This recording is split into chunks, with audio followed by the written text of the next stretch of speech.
Welcome to my project Water pH Commands Mung Beans. Now the reason I did this project is because I have many plants, the most common being mung beans, and I have to consider many factors while taking care of them. One of my factors is pH.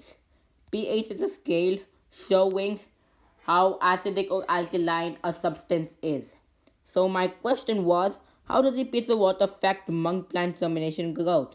My hypothesis was, if the pH of water given to the mung plant is near around 7, 7 is neutral pH, then the plant receiving that water will grow and have a good seed germination growth. This hypothesis was made upon the fact that farmers usually use the water having a pH of 7 to irrigate the crops.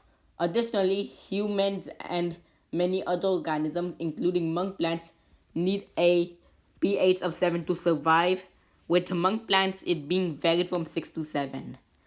My independent variable is the pH of water the plant is receiving, while my dependent variable is germination/growth. Over here is a list of materials I needed, and just a reminder, all of my images were created from PowerPoint, so please take a look quickly before we move on.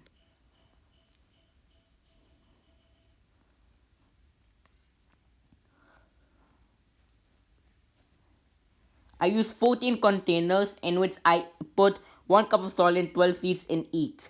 I then took 14 bottles that were filled up with tap water. Tap water has a pH of 7. I then added an API converter so they could match the labels. So suppose bottle number 1 would have a label of 1, and I'm gonna convert its pH of 7 to a pH of 1.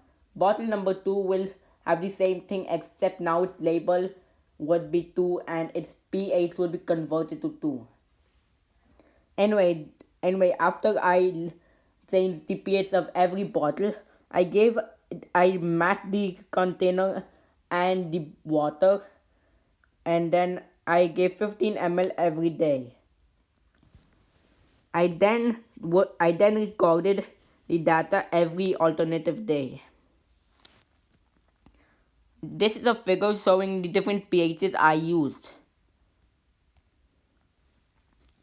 Over here you could see the number of seeds that germinated from each pH, with number 7 having the most.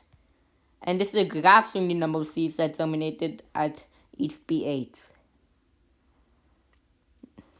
All of the pictures and graphs and tables were taken by me in data and results.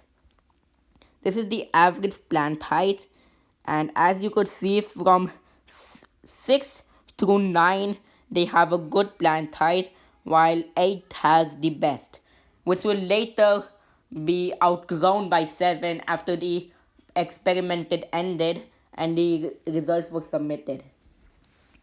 Additionally, in the first one you saw how the in the first one you saw like from 5 to 7 had a good number of seeds that germinated, while over here it is from 6 to 9. Over here you could see what the last table was about, but in a graph form. Over here is the number of plants that grew above 1 inch for each pH, and as you see, number 7 has the most. This is a table representing that. And this figure shows from when we first planted the plants to when we actually took the last data. As you could see, number 9, it is wilting over here, but it used to be tall. And for some reason we do not know why. And as you could see, germination is more affected by acidic. Acidic does not have as good germination as alkaline, but alkaline does not have as good growth as acidic does.